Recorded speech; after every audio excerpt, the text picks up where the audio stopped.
Ah, Holmes, I got your message, and here I am.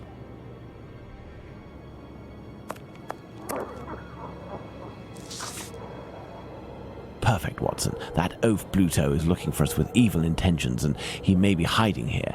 I will try to get more information inside. You, Watson, will be our lookout, and at the slightest suspicious sound, do not hesitate to call the constable on his rounds.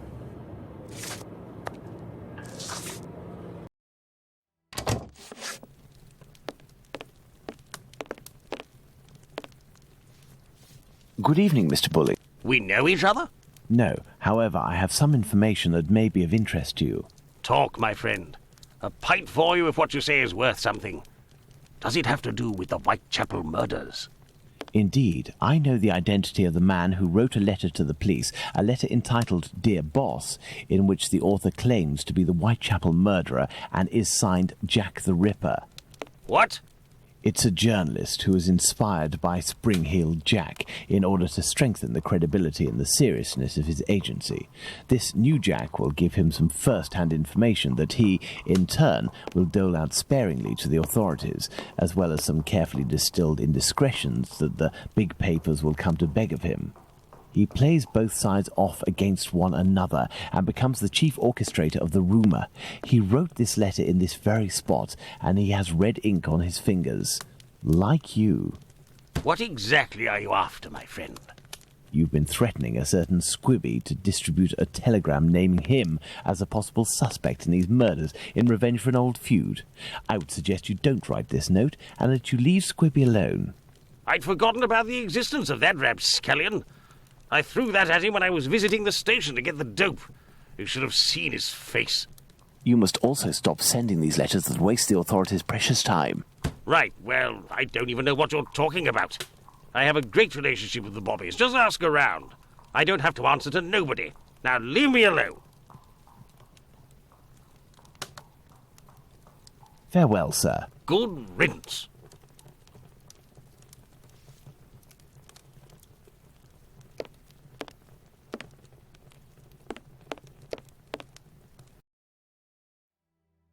Let's hurry to the police station, Watson. We are close to our goal. Squibby will be able to reveal what he knows about Tumblety. Squibby, so that's it. You're a free man again. We were just coming to the station to find you. Shh. Yeah, the Bobbies agreed to let me go, and I came to see Bluto before ferreting you out. So, you've seen the newspaper man?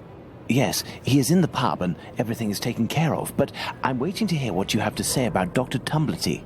Okay, but we have to be quick.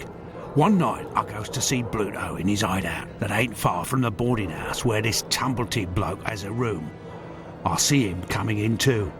He must have been on one real binge. To the point, the Tumblety fella was there, and he smiles at me, all nice like. He tells me he's a great Yankee doctor, but my business interests him. I'm interested, I tell him, but I'm not the type to just jump right in without getting to know a person, see? He invites me around to his room to talk business, just him and me. We empty a bottle or two, and all of a sudden, like, he wants to show me what he's got in this big trunk that he always carts around places. I just about vomited, see? In these jars, just like pickles, you know, there were pieces of meat. And he whispers that it's the lady bits of some old dames. He called them peckybins. I call them love killers, I would. Yuck! After that, he starts to go on about rich folk. They ain't nothing but dogs, and I won't tell you the worst of it. Then he comes all close to me and puts his sweaty hand on my leg. He was one of them types, not me. I don't wait a second before I give him a good thrashing, and I start running and let go of him, and he still wants to see me again, just to talk business. But then I had to do time, so business. Do you know where he can be found? Why, ain't he in his digs? Maybe he got to liking life behind bars too. I heard that in some jobs there's a way to. Thank you for your information, and we'll meet again, my friend. Here is the sum I promised to get you out of London. Ciao, fella. I've just got a little score to settle with Bluto, and I'm heading for the country.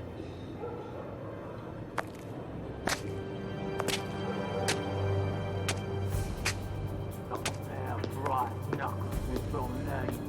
Take that as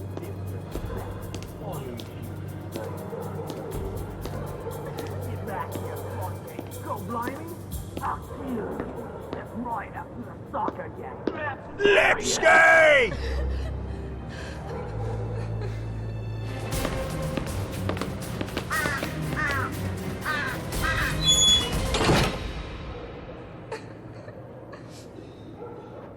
My dear Watson, we must strike while the iron is hot. We have avoided meeting Dr. Tumblety until now.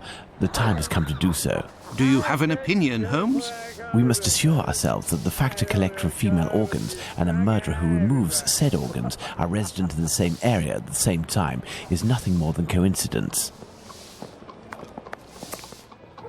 I thought that you wouldn't bring me back your keys. It's you, Mr. Holmes. Good evening, Dr. Watson. Indeed, it is I again. One of your tenants left without returning his keys? Yes, it's Dr. Tumblety whom we spoke about. Shortly after your last visit here, some constables came and asked me a few questions regarding him. Barely had they left than the doctor came barreling around a street corner and rushed up into his room upstairs. A little while afterwards, while I was tidying, I heard a thud in his room and a rush down the stairs. He left with most of his bags, but without returning his keys. You can go up and see if you wish. The door is still open.